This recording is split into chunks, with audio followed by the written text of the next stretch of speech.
Senhores. Oi. Oi. Desculpa a demora aqui. Tive que acabar atendendo um cliente aqui e aí demorou. Mas vamos lá.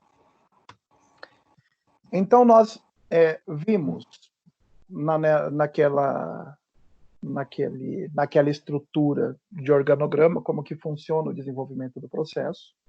Tem a petição inicial, desenvolvimento válido e regular do processo, quando ele está em ordem. Quando ele não está, ele é extinto. Ele é extinto sem apreciação do mérito, quando o juiz nem analisa o caso porque o processo está errado, então ele já acaba de vez com o processo. Se o processo está certo, ele segue desenvolvimento válido e regular, e aí, ao final, o juiz diz se o pedido é procedente ou improcedente. Nós avançamos um pouco mais e vimos quais são as teorias que explicavam o processo. Vimos que a teoria da asserção é a teoria contemporânea, que fala do processo judicial, que entende, que fala da ação judicial e que entende que a ação judicial ela faz parte de um direito chamado direito processual, que é autônomo e que ele se desenvolve até a solução do processo, tendo presente os elementos e condições da ação. Foi isso mesmo? Foi isso mesmo, senhores? Sim. Tá bom. Sim. Sim, professor, sim. Vamos lá, então. Vamos, então, entender o que são os elementos e condições da ação. Elementos da ação. Elementos da ação é por meio dos elementos da ação, é que é possível comparar duas ou mais ações para verificar se há simultaneidade de mais de duas iguais ou, quando menos, similares, o que geraria, consequentemente, problemas de ordem processual. Quando duas ações elas são idênticas, qual que é o nome disso mesmo?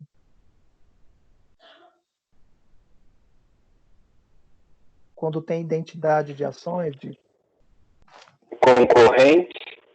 Não. Nós vimos isso. Concurso de ações, então? Concurso? Não, não. Nós vimos em umas aulas, chama-se conexão ou continência. Lembram-se? Conexão ou continência. E nós falamos disso quando nós falamos em prorrogação da competência judicial, o que torna o juiz prevento, quando existem duas ações similares, o juiz que primeiro tomou conhecimento, a competência prorroga com ele, sendo que os processos serão conectados para julgamento simultâneo. Lembram disso? A continência, né, quando Sim. um pedido maior absorve um menor. É isso mesmo. E aí nós temos duas propostas, a condição e a conexão e a continência. Seja na conexão ou seja na continência, nós só vamos conseguir analisar se os processos possuem conexão ou possuem continência por intermédio da análise dos elementos da ação. Então, são os elementos da ação que vão nos mostrar se os pedidos são idênticos, se as partes são idênticas, se a causa de pedir é idêntica. São eles que vão nos mostrar. Olha só. Elementos da ação, identidade entre ações.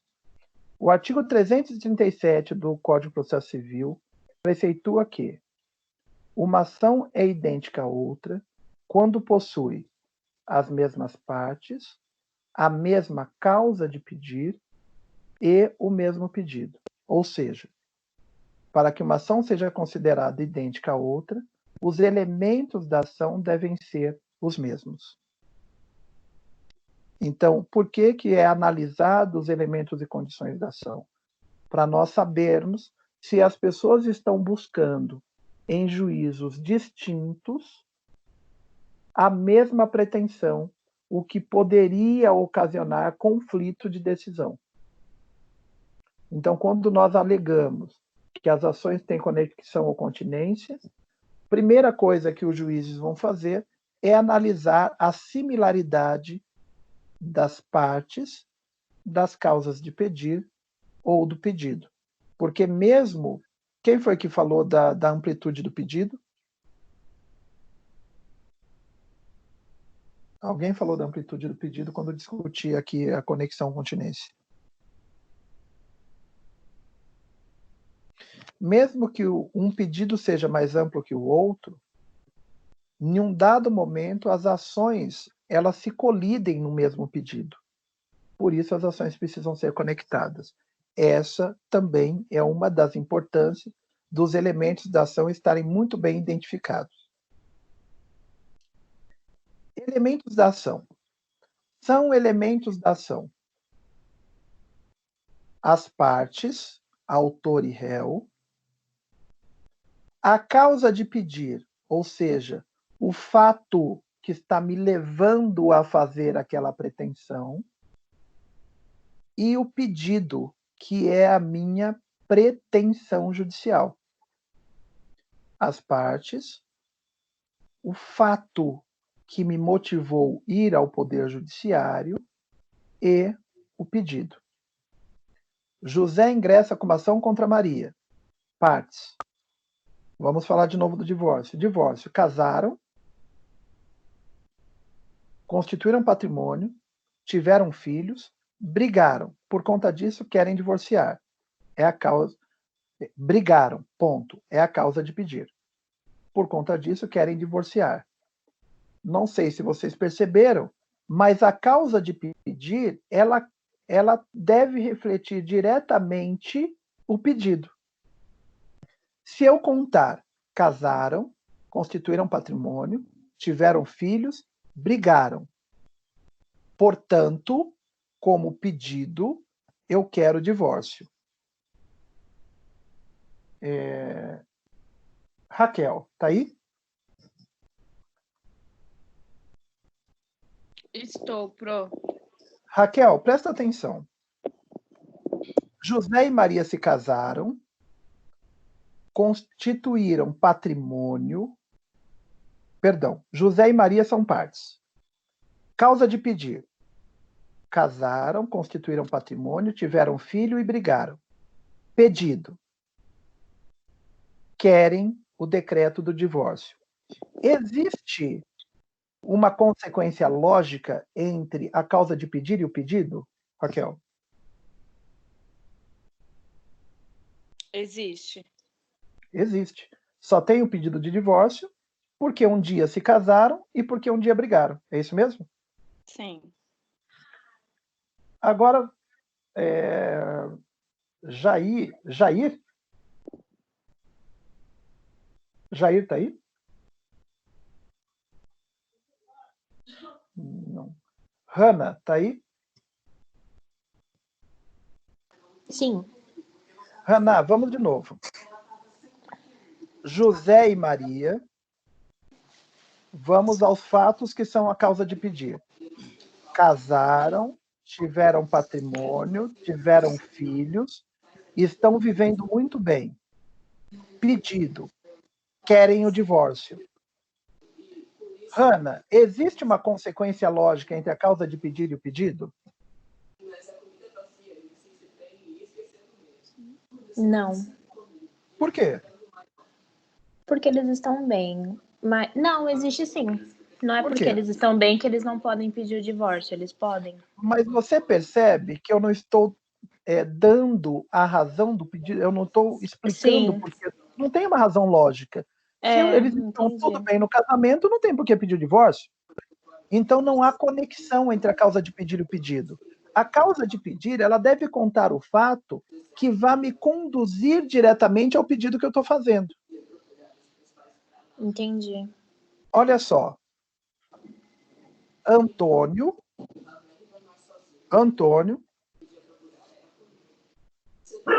sexo masculino, foi registrado, cresceu e não se identifica o seu gênero com o seu nome, o que lhe traz constrangimento e o que ele quer, alteração de nome. Existe uma conexão de causa entre a causa de pedir e o pedido? Sim. Tem. Sim. Então, vocês precisam tomar cuidado que quando vocês forem descrever a causa de pedir, que é a história que deve ser contada, ela precisa ser desenvolvida sempre pensando como é que nós vamos discutir e quais os pedidos que eu vou formular. Porque se não tiver conexão, o juiz vai olhar e falar, espera um pouquinho, não tem conexão. As partes são casadas, casaram, constituíram, está contando toda a história, que estão vivendo muito bem, que não brigaram nada, mas querem o divórcio. Então, não tem causa de pedir. Entendi. Esse pedido não tem uma reflexão lógica. Esse pedido será imediatamente arquivado. Fred, conseguiu compreender isso? Fred. Mas no caso, deixa eu te perguntar, tem uma forma de Professor. pedir o divórcio de forma amigável? Sim, Sim, mas só espera que um não pouquinho. entra nessa situação, né? Não, entra nessa situação. Peraí que eu já vou te explicar. Fred, compreendeu? Ok. Eu compreendi, professor, mas continuaria ainda ouvindo o senhor. Tá, mas olha só, vamos lá. Foi a Hanna que perguntou, né, Hanna? Sim. Hanna, José e Maria, tá certo? Uhum. Casaram, constituíram patrimônio, tiveram filhos, chegaram à conclusão de que não dá mais para viver juntos, chegaram à conclusão, Entendi. portanto, de comum acordo, pedem o decreto do divórcio. Uhum. Percebe que existe uma construção lógica do Sim. pedido? Existe uma construção lógica. O que não pode ter é uma desconexão disso. Simplesmente estavam bem e quero meu divórcio. Entendi. Exatamente. Olha só. Ô, Marcelo, Pois não, quem fala? é Jailson. Então, quer dizer, Jailson. causa de pedido, para ver o pedido, tem que ter uma Senhores, conexão. tomem um pouco de cuidado, porque esses nomes eles são técnicos. Causa de E a pedir. gente causa de pedir. É, A causa de pedir, para ver o pedido, tem que haver uma conexão. sim, porque eu não posso, Jairo, entrar num restaurante. Oh, perdão, Jair. Eu não posso, Jair, olhar para você e falar, Jair, eu vou te falar uma coisa. Eu odeio comer lasanha. Me dá uma lasanha que eu quero comer. Você vai olhar para minha cara e falar, Marcelo, você tá louco, né? É. Percebe? Quando a gente fala em processo, o processo é como se nós estivéssemos conversando com o Poder Judiciário e desenvolvendo uma reflexão lógica. Vamos Dizendo lá. para ele o que é que eu quero. O que você quer, você vai colocar no pedido. Isso. Mas o que te motivou a pedir está na causa de pedir. Entendi. E as partes são os sujeitos que possuem o direito. Agora vamos lá. Quer ver? Deixa eu pegar mais alguém aqui. O Henrique está aí?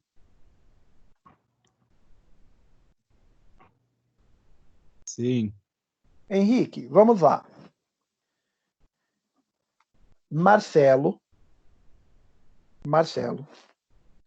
propõe uma ação contra José e Maria. Tá certo? Essas são as partes. O Marcelo é vizinho do João e da Maria. João e Maria são casados, constituíram patrimônio e tiveram filhos. E eles estão discutindo muito.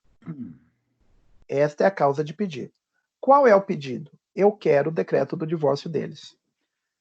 Existe uma conexão entre a causa de pedir e o pedido, Henrique? Acredito que não. Entre a causa de pedir e pedido pode até ter, porque estão brigando muito, pode até ter. Só que as partes não são legítimas para fazer esse pedido. Eu não tenho esse direito material para pedir que o direito processual consagre esse direito que eu estou pedindo. Terceiro. Entenderam isso? Sim, entendi. Eu não tenho direito material para isso. José Manuel, entendeu? Entendi sim, professor. Tá bem, entendi. Eduardo.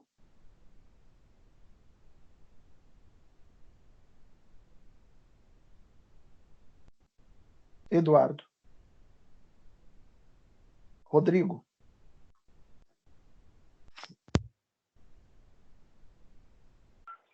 Eu entendi, professor. Perfeito. Por isso Mesmas que partes, mesmos pedidos, a mesma causa. E mas olha só, não pode ser terceiros pedidos possíveis, né? As partes têm que ser aquelas que estão envolvidas em direitos e obrigações pelo direito material. Sim. E aí eles vão contar a história e vão formular o pedido. Tá certo? Sim. Então, vamos primeiro falar das partes. As partes são autor e réu. Autor, quem pede a tutela jurisdicional, e réu, contra quem se pede a tutela jurisdicional. Senhores, só fechem o áudio. Contra quem se pede a tutela jurisdicional. Esses são denominados sujeitos parciais do processo, aqueles que estão diretamente envolvidos no conflito, que se busca resolver perante o Poder Judiciário. São sujeitos parciais, eles ingressam com a ação, autor e réu, e um que busca a tutela jurisdicional porque ele se vê como dono de um direito e ele quer essa proteção, e o outro que é aquele que tem que cumprir o direito, que é o réu da ação. Nós temos aqui a causa de pedir. Diz respeito aos fatos e aos direitos desse sujeito. Então, quais são os fundamentos de fato? É a história. Qual é o fundamento de direito? É o fundamento jurídico ou a lei que eu estou respaldado para poder pedir, para poder fazer o meu pedido. Então, quando eu falar da causa de pedir, eu preciso estabelecer quais são a minha causa de pedir remota e a minha causa de pedir próxima. Causa de pedir remota é a história. O que foi que aconteceu como história? Causa de pedir próxima é quando eu falo direito. Falo, olha, diante desse fato, o Código de Processo, o Código Civil brasileiro diz isso. O Código Tributário diz aquilo. Por conta disso, então, aí sim a gente depois vai formular o pedido. A causa de pedir, também chamada, prestem bem atenção, também chamada de causa pretende, é o conjunto de fundamentos levados pelo autor ao juiz, constituído pelo fato e pela lei aplicável ao fato. É o fundamento pelo qual a parte dirige determinado pedido ao Poder Judiciário. Por isso que quando a gente escreve, sempre eu falo para vocês, senhores, façam um resumo da história e fala do fundamento jurídico do que vocês fizeram análise, porque isso é a causa de pedir. Depois disso que vai vir ao pedido. Pedido. O pedido corresponde ao bem da vida pretendido pelo autor, geralmente denominado de pedido mediato. E a providência jurisdicional apta a outorgá-lo, usualmente chamado de pedido imediato. Então, quando eu falo, eu quero que o contrato seja anulado, isso, a anulação do contrato, por conta de uma coação, de uma simulação, de uma fraude, é pedido imediato. Mas o que é imediato? Que Vossa Excelência condene a cancelar o pedido. O pedido de condenação é imediato e o pedido para que essa condenação seja anulação do contrato é mediato. O primeiro diz respeito ao próprio direito material buscado em juízo, enquanto o segundo tem natureza tipicamente processual. Ou seja, o imediato é tipicamente processual. Eu quero que a pessoa seja condenada. O segundo diz quanto ao direito material que eu estou querendo. A anulação de um contrato ou a condenação por dano moral de alguém. Pedido mediato e pedido imediato. Então, eu tenho sujeitos, autor e réu. Eu tenho a causa de pedir, que ela vai envolver o fato e os fundamentos jurídicos aplicados ao fato. E eu tenho, ao final, o pedido, que é o pedido mediato, que é aquilo que eu quero, que é o que o direito material me dá, e o pedido imediato, que é o pedido de condenação. Porque se eu não falar, eu quero que Vossa Excelência condene a pessoa a me pagar, o Poder Judiciário vai olhar para mim e vai falar, tá bom, você me contou a história, falou tudo, falou do dano moral, mas você não pediu para eu condenar ele. Suzana. Oi. Suzana, olha o que aconteceu numa ação. O Marcelo entrou com uma ação contra a Júlia. Nessa ação, o Marcelo diz que a Júlia o ofendeu moralmente e que isso ocasionou um dano extrapatrimonial. Tá certo? Certo. Por conta disso, o Marcelo quer, com base no Código Civil, uma indenização. Mas olha o que aconteceu. Eu digo o seguinte, eu, Marcelo, proponho uma ação de indenização contra a Júlia, e aí eu entro para causa de pedido. No dia 10 de fevereiro de 2020, eu estava passando pela rua, a Júlia, sem querer pisei no pé da Júlia, a Júlia me xingou, me esbofeteou no meio da rua, e aí eu conto toda a história. Eu sofri muito, tive dano moral. E aí, no final, eu digo o seguinte, o dano moral que eu sofri é de R$10.000. E eu entrego nesse meu pedido para você, como juíza, para poder analisar. Os elementos da ação, eles estão cumpridos? Sim. Marcelo contra a Júlia. Marcelo que apanhou da Júlia e diz que sofreu dano moral e apresenta um fundamento legal. E o Marcelo diz que o dano moral é de R$100.000. Olha só, o Marcelo não pediu para que a Júlia fosse condenada, ele só contou qual era o dano dele. O Poder Judiciário pode condenar a Júlia? Não. Por quê? Porque ele não pediu. Perfeito. Se não foi pedido, não condena.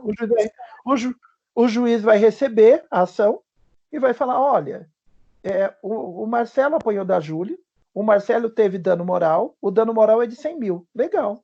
Tá bom. Você não pediu nada, eu não te dou nada. Se você estivesse recebendo a informação, né? Ah, beleza, valeu pela informação, obrigada. E o juiz vai receber e vai falar, então, os elementos da ação não estão preenchidos.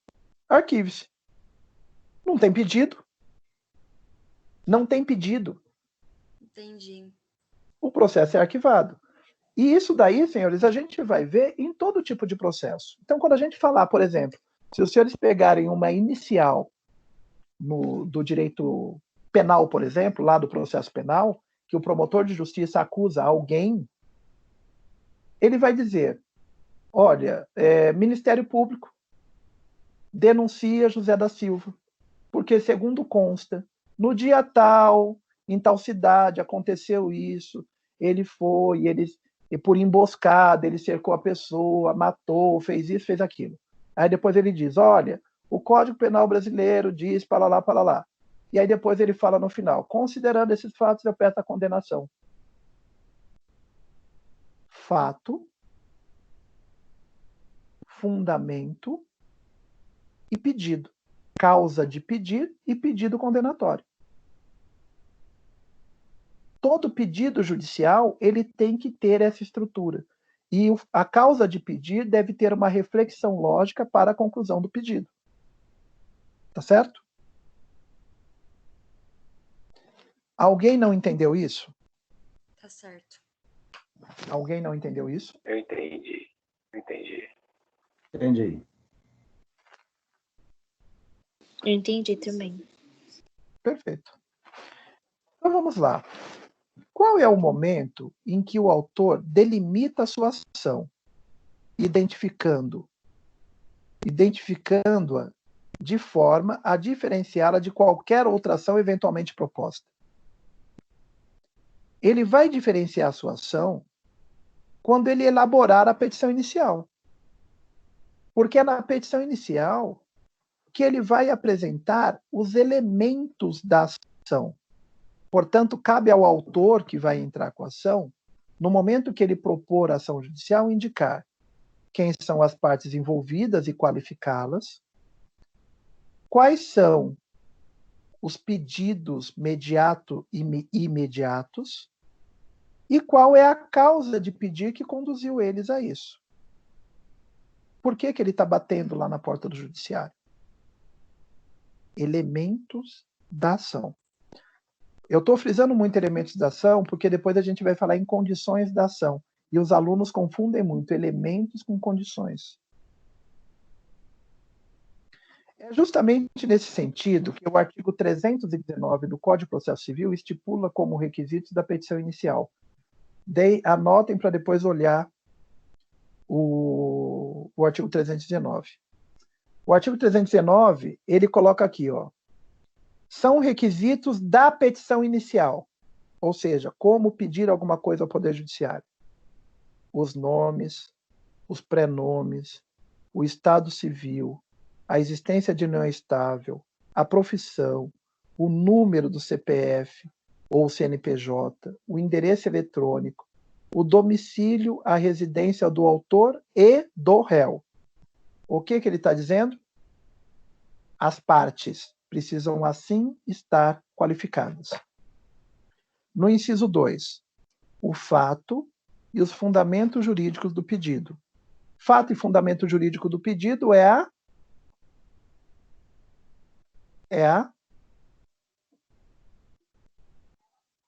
Causa de pedir. Causa de pedir. E depois, inciso 3º, o pedido com as suas especificações. Ou seja, o pedido detalhado de tudo que a pessoa quer com aquela ação judicial.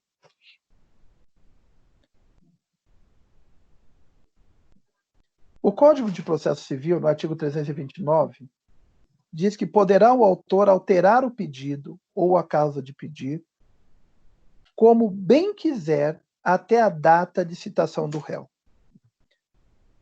Senhores, olha só. Uma vez que o processo ele está regular, os elementos estão presentes, o processo será extinto ou o processo terá o desenvolvimento válido e regular?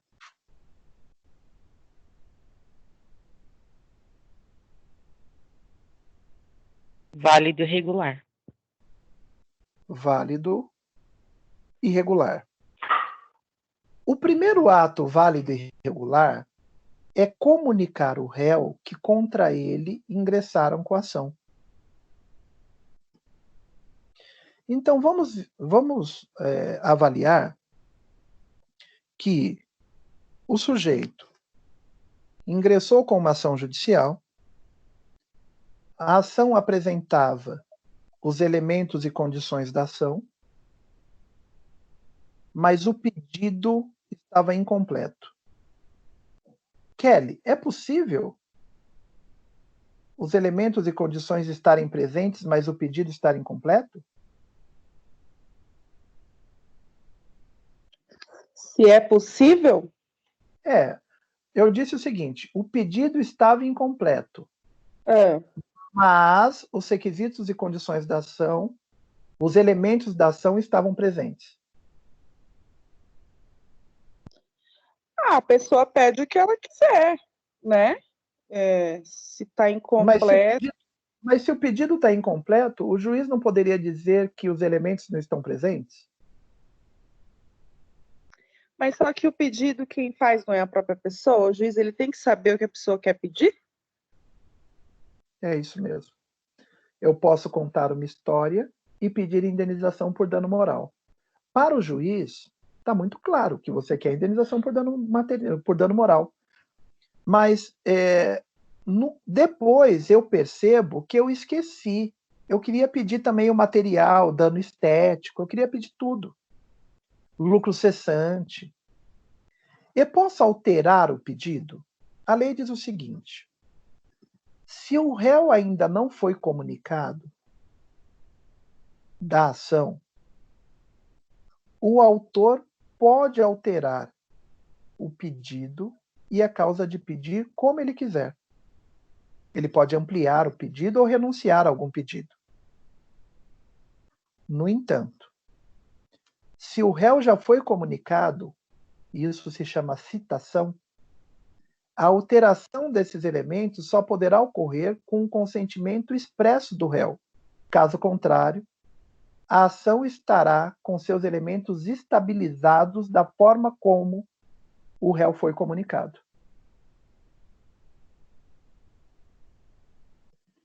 Por que a lei faz isso? A lei faz isso pelo seguinte, porque quando o réu é comunicado, ele se defende daquilo que ele foi comunicado. Se ele se defender e depois o autor altera, prejudica toda a defesa feita por ele, porque ele não sabia desse outro negócio que estão falando e nem desse outro negócio que estão pedindo, porque ele pode alterar a causa de pedir e o pedido. Se o réu disser o seguinte, olha, pode alterar, que eu vou continuar me defendendo com a sua alteração. Aí o juiz autoriza a alteração. Mas se o réu disser, não vai mais alterar porque a minha defesa está pronta, eu não concordo com mais alteração, aquele processo ele está estabilizado do jeito como ele foi proposto. Ah, mas e se tiver erro? O autor agora dançou. Porque se esse erro vai fazer com que o processo, só um minutinho, se esse erro vai fazer com que o processo seja improcedente, agora é problema do autor. Por isso que precisa tomar muito cuidado. Quem falou, professor? Eu, Kelly. Diga, Kelly. Isso é verdade. E acontece bastante com os novos de OAB, viu? Demais. Porque demais. O que acontece? Chega na audiência lá, mas você não pediu isso? Cadê a inicial? Né? Então, pois bem, aí fica com cara de taxa pro cliente. Aí fica com cara de taxa, e aí ele vira e fala, ah, tá, excelência, eu vou alterar. O juiz olha pro réu e fala, concorda? O advogado da parte contrária vai virar e falar, então, desculpa aí, mas não concordo não. Você vai ficar do jeito que tá.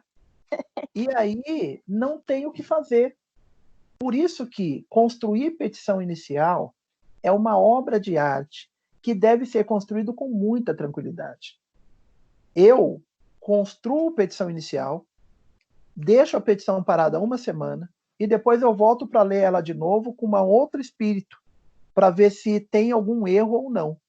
Construir a petição inicial pensando o que o réu vai se defender naquela ação. Se você fosse o réu, como você ia se defender daquela sua acusação? Os critérios, senhores, são técnicos. Eles são técnicos. Por isso que eu brigo toda vez quando alguém, dentro da sala de direito, começa a gritar, esbravejar, porque... Então, está tudo errado, porque o direito não é grito. O direito é conhecer técnica jurídica. O autor pode entrar com uma ação de 500 páginas, com um discurso muito bonito, e errar a condição técnica. O réu se defende com 2 páginas e acaba com a ação judicial. Entenderam isso? Sim. Sim. E isso que a Kelly comentou é verdade. Isso acontece demais, demais, demais. Quem atua em trabalhista deve ver isso direto também. Porque tem muito, muito. Então, já que nós falamos dos elementos da ação, ficou alguma dúvida sobre elementos da ação? Não, da minha parte Não, não. nenhuma, professor. Nunca esqueçam que os elementos da ação são partes, causa de pedir e pedido. Pedido imediato e imediato. Condições da ação. Uma vez que os elementos estruturais da petição estão em ordem, nós agora precisamos avaliar se o processo tem condições de se desenvolver. Primeira coisa que a gente precisa saber é se existe legitimidade das pessoas para conduzir o processo. No caso do vizinho que está pedindo o divórcio dos seus vizinhos, os elementos da ação estão presentes, porque tem partes, mas quando a gente chega na condição da ação, a parte é ilegítima. Então, existem elementos, mas não existem condições. Entenderam? Não, Sim. explica aí de novo, Marcelo. Eu não entendi, não. Vamos lá, então. Jailson, né? Sim. Jailson, você estava dirigindo um carro e bateu o carro, por culpa sua, certo? Certo. Eu estava passando na rua quando vi a batida. Eu vi a batida. Eu não conheço nem você, como também eu não conheço a vítima da batida. Ninguém se machucou, mas você acabou com o carro do sujeito. Eu sou funileiro, então eu já parei na hora e já vi ali mais ou menos quanto que ia gastar para arrumar aquele carro. E o carro, ele tem, para arrumar, vai gastar R$ 1.500, certo? Certo. Estava todo mundo abalado, eu fui lá, conversei com você na hora da batida e pedi os seus dados, seu documento, tudo. E você entregou. O que aconteceu, gente? No dia seguinte, chegou uma ação judicial na sua casa. Marcelo ingressa com uma ação de indenização contra Jailson. Por quê? Porque houve uma batida de carro que gerou um prejuízo de R$ 1.500 e o Marcelo quer receber a indenização de R$ 1.500. Sim? Sim. Essa ação judicial tem partes? Tem. Tem causa de pedir? Tem causa de pedir? Tem. Tem pedido? Tem. Tem. Os elementos da ação estão presentes? Sim. Agora vamos para as condições da ação. O Marcelo tem legitimidade para fazer o pedido? Não. Não. Não. Eu estava passeando na rua, eu não conheço ninguém, bateram no carro do outro e eu peço a indenização para mim? Não tem. Existem os elementos, mas não existe a condição, porque eu não tenho legitimidade para postular esse pedido. Entenderam isso? Entendi agora. Sim, professor. A legitimidade da pessoa que pede pode ser uma legitimidade ordinária ou extraordinária. Ordinária, quando for o próprio autor do direito. Eu fui lesionado, próprio autor. Ou uma legitimidade extraordinária, quando não é o próprio autor do direito, mas a pessoa que está postulando tem legitimidade para fazer em nome do autor do direito. Um exemplo é quando a mãe ingressa com um pedido para ter o reconhecimento de paternidade do filho. Eu estou falando de uma legitimidade ordinária ou extraordinária? Extraordinária. Extraordinária. Extraordinária. Por quê? Porque o autor do direito é o filho. Mas quem vai fazer a postulação em nome dele é a mãe. Então, o filho representado pela mãe que vai pedir. A mãe pode fazer isso? Pode. O pai trabalhou e ingressou com uma ação judicial, certo? Para receber o dinheiro dele. Pode ser? Certo. O pai chama-se Paulo. Então, Paulo entrou com uma ação contra a empresa X.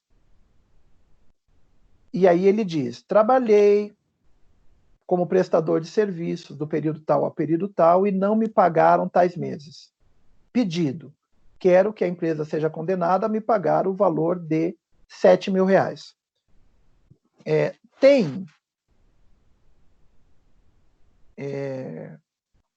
Os elementos da ação estão presentes? Sim. Sim. Partes, causa de pedir e pedido. Ele tem legitimidade? Sim. Sim. Ordinária ou extraordinária? Ordinária. Ordinária. Ordinária. No meio do processo, o pai morreu. Meu Deus. Valei-me Deus. O que acontece? Os filhos ingressam no processo substituindo o pai para que o processo possa finalizar. Pode ser? Sim. Sim. Pode. É a chamada Sim, pode. É a chamada substituição processual. Os filhos ingressam no processo com legitimidade ordinária ou legitimidade extraordinária? Extraordinária. Eu acho que Extraordinária. extraordinária. Extraordinária. Eu acho que é extraordinária. Porque eles não são o próprio sujeito que conquistou o direito. Eles estão na substituição do processo. Eles estão substituindo o sujeito do direito. Legitimidade extraordinária. Sim? Sim. Sim. Interesse processual. O interesse... Senhores, vamos falar do interesse lá na frente. Vamos primeiro falar um pouco aqui, vamos esgotar essa questão da legitimidade. A legitimidade processual, ou legitimidade para a causa, está ligada diretamente à titularidade do direito material. Legitimidade ordinária ou legitimidade extraordinária. Então, quando a gente olha, vamos imaginar que eu vou fazer a defesa. O juiz olhou e tocou a ação judicial. Quando eu vou fazer a defesa, antes de começar a discutir o processo, eu posso abrir um tópico e dizer ausência dos elementos da ação. E posso falar, olha, a petição inicial não está correta, por quê? Não tem causa de pedir, não tem pedido, não tem... Eu posso rebater isso na minha contestação. Como também eu posso dizer, as condições da ação não estão preenchidas. Por quê? Porque a pessoa que está postulando é ilegítima para fazer tal pedido. É ilegítimo. Na legitimidade ordinária, o titular do direito material é o mesmo titular do meio de ação a ser utilizado por sua tutela. Na extraordinária, também chamada de substituição processual, o titular do direito será diferente do sujeito que postulou a ação judicial, que é a questão da substituição. Agora vamos falar do interesse processual.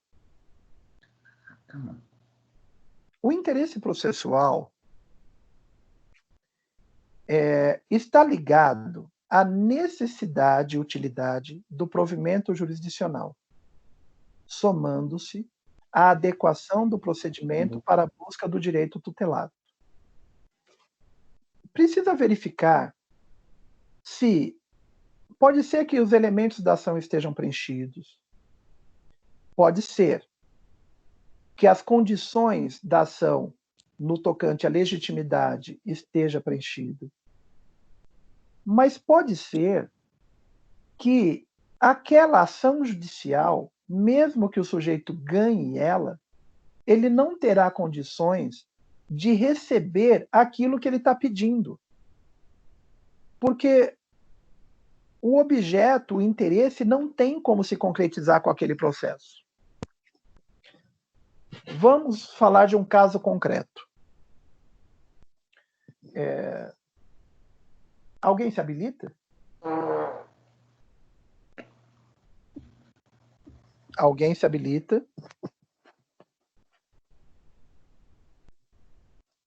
Senhores, quem é que se habilita?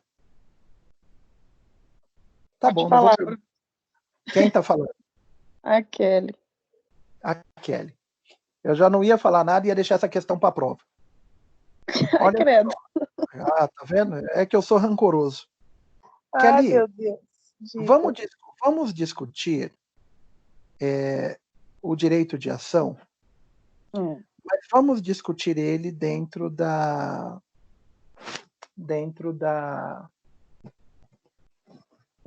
de qualquer fase do processo. A gente pode discutir, inclusive, isso em grau de recurso. Tá certo? Tá. Vamos imaginar que você ingresse com uma ação judicial contra o Marcelo. Certo. E você ganhou a ação. Você pode recorrer? Se eu posso recorrer do que eu já ganhei? Não tem interesse processual. Não. Não há interesse. Agora, vamos falar de uma hipótese em que o objeto da ação perseguida não existe. Eu entro com uma ação judicial querendo que a pessoa me entregue a posse de um carro. E aí, quando eu ingresso com a ação, e eu só quero a posse do carro, eu não quero indenização, nada, eu quero o carro, porque é ele que eu quero. E aí, quando a pessoa se defende, ela fala, olha, só que não tem interesse processual, porque o carro nem existe mais. O carro nem existe. O carro não existe. O carro foi roubado, o carro foi queimado, o carro se perdeu. Não tem como se desenvolver isso. Certo. Agora vamos falar de um caso real. Uhum. E aí você vai me dizer se existem os elementos, se existem condições, se dentro das condições se existe legitimidade ou coisa parecida. Sem discussão política, vamos analisar fato jurídico, tá certo? Tá bom. O presidente da República emite uma portaria nomeando diretor da Polícia Federal, certo? Certo. Um pedido judicial, uma petição inicial, é protocolada dentro do juízo competente, Suprema Corte, provocando a tutela jurisdicional, falando fato, que é a relação de parentesco e tudo aquilo, o fundamento, que é o artigo 37, falando que não pode ter pessoalidade, que não pode ter, que deve ter moralidade nos atos da administração pública, e o pedido, que o decreto do diretor, que nomeia o diretor da Polícia Federal, tenha os seus efeitos suspensos. Um ministro do Supremo Tribunal Federal recebe esse pedido e ele imediatamente suspende os efeitos da nomeação e diz o seguinte, olha, eu vou suspender os efeitos da nomeação e nós vamos discutir isso daqui posteriormente. Sim? Sim. O presidente da República é comunicado da suspensão dos efeitos. E o que ele faz? Ele revoga, automaticamente ele revoga a sua portaria, porque ela teve os efeitos suspensos, então ele revoga. E aí, depois que ele revogou a portaria, ele chama o advogado-geral da União e fala, nós vamos recorrer da decisão proferida pela Suprema Corte. Conhece essa história? Sim. Os elementos, condições estão todos presentes? É possível recorrer? Não é possível? Os elementos estão presentes, as condições também. Só que se é possível recorrer ou não, bom, aí nessa parte de recorrer é a minha dúvida. Eu acredito...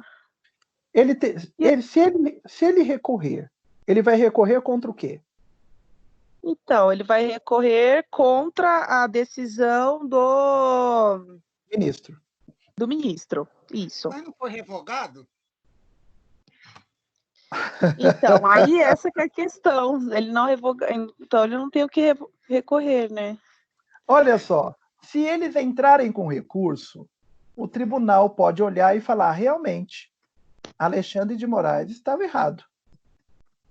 Os efeitos da portaria não podem ficar suspensos. No entanto, eu não tenho mais portaria para restabelecer os efeitos, porque ela foi revogada. Certo. Se tentar recorrer, eu não tenho mais o objeto. Eu quero restabelecer o quê? Um negócio que não existe? Não tem interesse processual. O interesse processual acabou. Percebem? Certo. Toda vez que nós formos discutir ação, nós precisamos saber se o objeto da ação existe possibilidade concreta de se conquistar. Porque se não tiver, nós vamos cair numa vala chamada ausência de interesse processual. Ou seja, não tem necessidade, muito menos utilidade a prestação jurisdicional.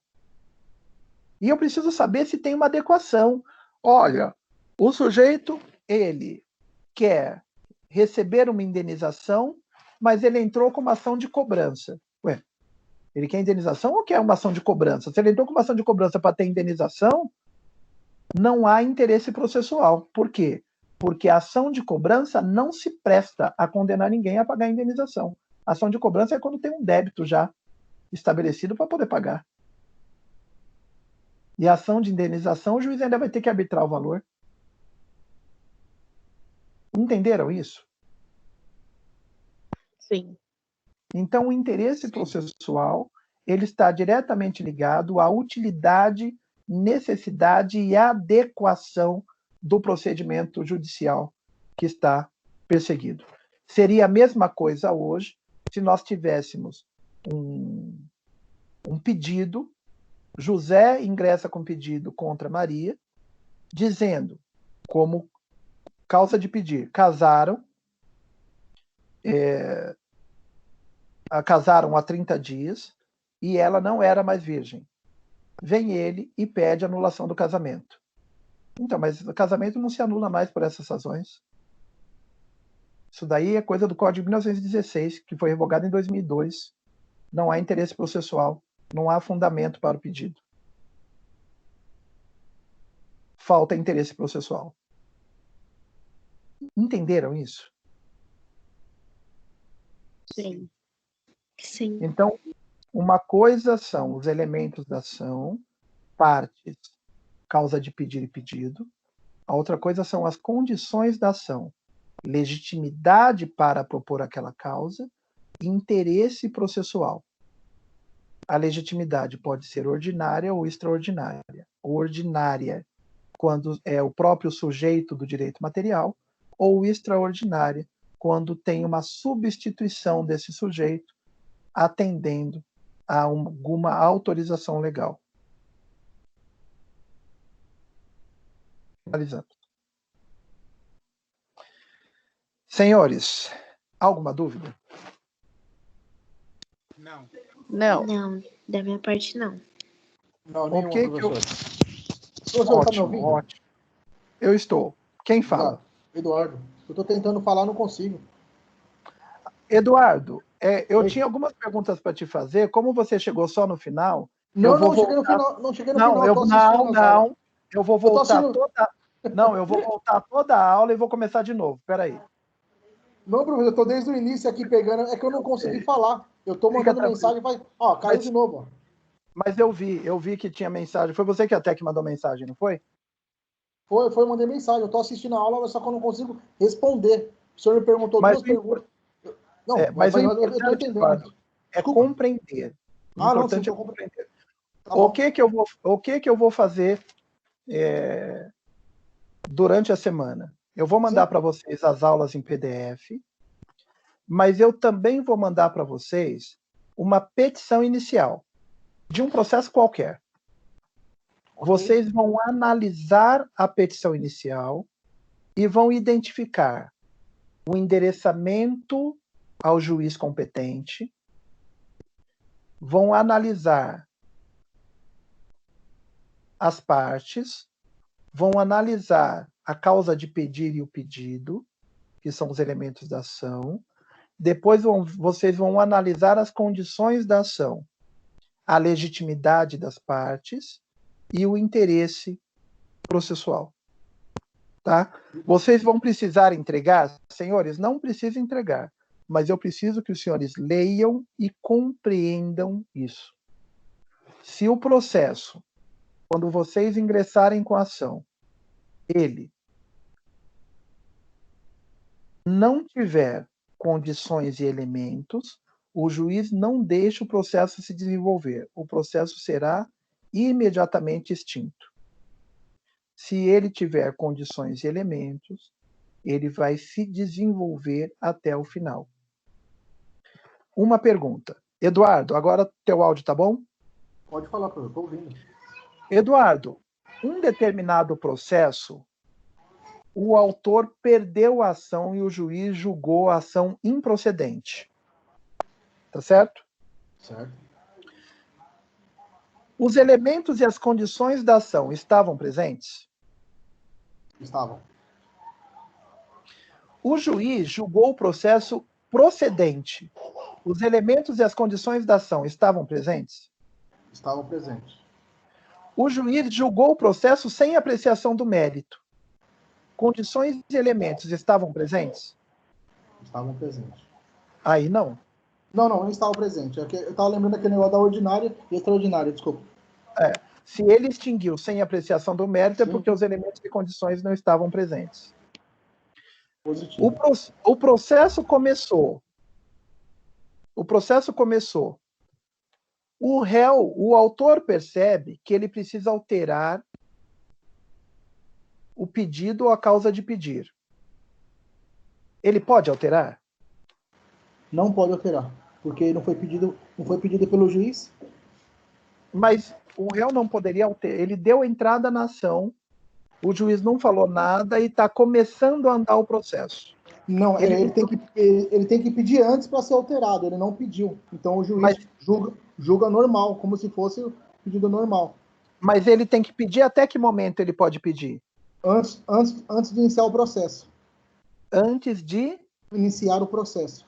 Citar o réu. Citar o réu, desculpa. Comunicar o réu. Antes de comunicar o réu. Se comunicou o réu, não pode mais. Não pode mais. Isso mesmo. Tá certo?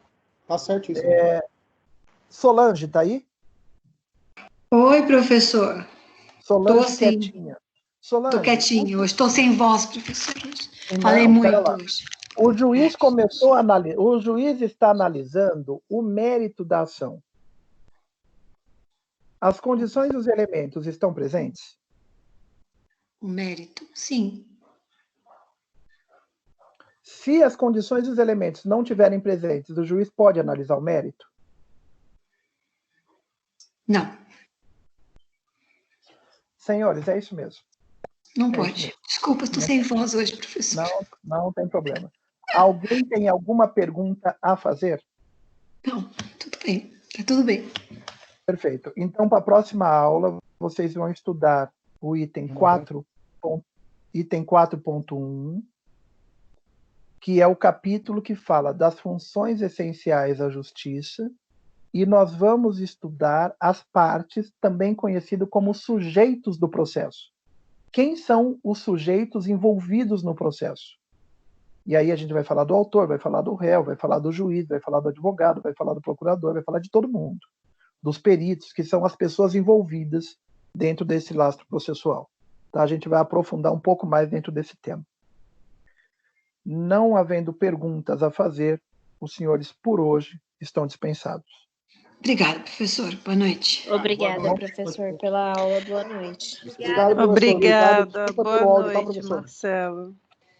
Fica com Obrigada. Deus. Boa noite, professor. Boa noite. Não entendi quem falou? Por nada. Foi o professor, meu áudio. Desculpa pelo áudio, estava errado, estava ruim, tá? Não tem problema nenhum, não. Eu vi que você chegou a mandar para mim, não foi? A mensagem falando que estava com problema? Mandei, professor. Eu tô escrevendo, né? Tô escrevendo tudo que o senhor tá falando. Como eu não estava ouvindo, eu estava escrevendo e passando. Tá bom? Fica tranquilo, não tem problema. Com Deus, então, boa noite, professor. Abraço, fica com Deus. Obrigada, professor. Até amanhã. Boa noite, Quer dizer, professor. até terça. Boa noite.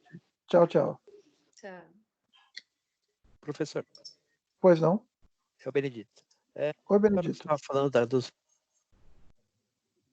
Faz muito no trabalho. Muito comum eu ver o pessoal... Isso. Benedito, está falhando muita ligação, não estou te ouvindo. Em processo de trabalho.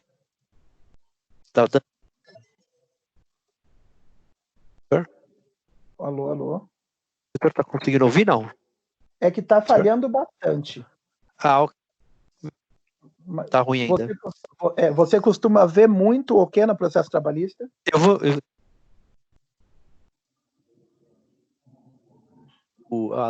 né, para a empresa, então, e já pede para o advogado, aliás, do que então emendar a petição inicial. Isso. Mas e aí, quando ele manda... Acontece mais... Ele acontece... mas só que está falhando sua ligação, eu estou pegando aos poucos a sua fala. Só deve acontecer do juiz. Benedito, não estou conseguindo te ouvir, meu querido.